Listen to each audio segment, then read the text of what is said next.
Are you serious? Are you serious? Folks, the night the lights went out in Venezuela, it's over, guys. Even the president of Venezuela now, Nicolas Maduro, says the economy has collapsed. The economy has failed. Well, now most of the lights went out last night. Literally, the power outages across the entire capital of Venezuela. The lights went out across the city, forcing the metro riders to make their way home on foot in the dark. The trains weren't running because there's no power, while shutting down businesses and restaurants and banks because nothing will work.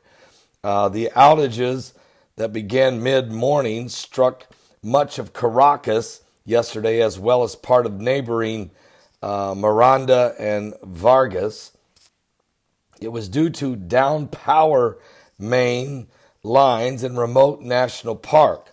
Communication Minister George Rodriguez says on state television. He added that crews had trouble reaching the damaged lines, and heavy rains further complicated the repairs. The power appears to be restored for some of the affected areas by this morning, something President Nicolas Maduro later confirmed in a nationally televised address. Now, the once wealthy, massive oil reserves, Venezuela is in a crisis now of biblical proportion after nearly 2 decades of becoming a socialist nation. Somebody tell Bernie Sanders and that other young girl that won that election on the Democratic side over in New York, somebody please go get Elizabeth Warren. Somebody please go get Chuck Schumer. Somebody please tell the left-wing leaning liberal socialist that socialism doesn't work. Ask the Venezuelans. Once this nation thrived in economic power, but after Hugo Chavez took over, changing his country into a socialist society and actually moving it toward communism, he dies of cancer. His replacement takes over a failing nation, and he doesn't know what to do but keep doing the same thing, which is, if you want things to change, you got to change some things. However, the widespread power outages in Caracas, where the seat of the government and the nation's largest city is, really is nothing compared to how the rest of the country is suffering. The downtown Caracas, the outages sent crowds of people flooding out of their office buildings. No phones, no power, no computers, no air conditioning. Now no way to get home. No cell phone communications working. Everything. Elevators frozen in high rises. People stuck in elevators. No way to get out. No way to fix it. Service in the country's largest airport down.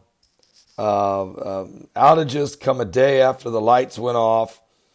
The Socialist Party has now failed drastically. It's beyond now, does it work or not? But they all know it don't work. Problem is, how do you turn it around now? Well, you'd have to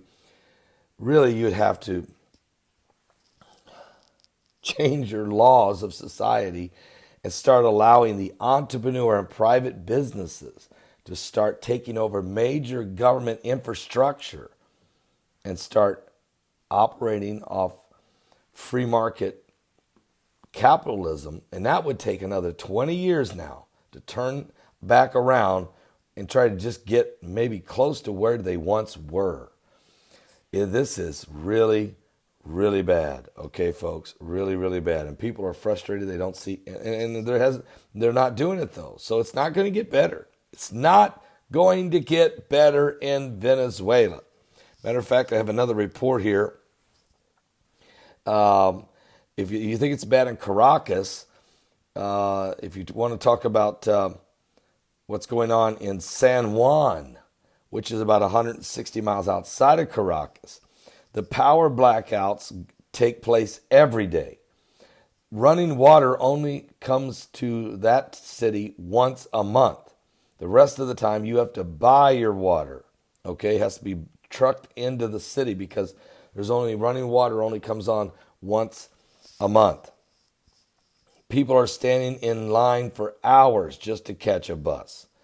Nothing works in the city. There's no running water. The rest of the time you have to buy the water. There's lots of times they go 24 hours at a time without electricity. It's off all the time. You turn around. The internet don't work 90% of the time. There's a shortage of food and basic things to just survive. Okay, the infrastructure completely breaking down. Everywhere you turn, it stinks. The septic systems are backing up. It just smells bad now in the city. There's not enough food. There's not enough of anything, and so we're at the end of the line here. Okay, Venezuela, and how in the world could this happen to a country that once was so prosperous? This should be a lesson for the United States of America. Listen to me closely. Don't ever, ever, ever allow the left-wing leaning liberal super socialist communistic doctrine take over this nation and start the process. At first it looked like it maybe makes sense. You know, the Robin Hood theory, where you take from one and give to others without any rules or regulations. But if you cripple the entrepreneur spirit, if you kill the ability for people to operate in a free market, then people stop doing anything. Then everybody goes down. You can't have that. So pray for the people of Venezuela. They're good people, and it's horrible, and it's getting worse. And these are professional people who once saw their country thriving and working well. But this is what happens when corruption takes over a nation to the point that people just take and do what they want, and they forget the rule of law. It's lawlessness. It's corruption at the highest levels, and it will break the back of any country. Pray for our country, America, because there are people in this nation who are just as bad as the days of Hugo Chavez and Nicolas Maduro. They would do the same things here. Our laws are protecting us right now. But if too many of those people get in power and they rewrite the laws, or they break down the rule of law, break down the rules of society, then all hell will break loose. And that's what happens. And we've seen it time and time again. Are you saved? This is why you have to put your trust in Jesus Christ. This is why your faith must remain in the Lord, no matter where you are or where you live or who you are. Get in the kingdom of God and stay in it and trust the Lord. I'll be back with more current world events and how they relate to biblical prophecy. We certainly are living, folks, in the last days.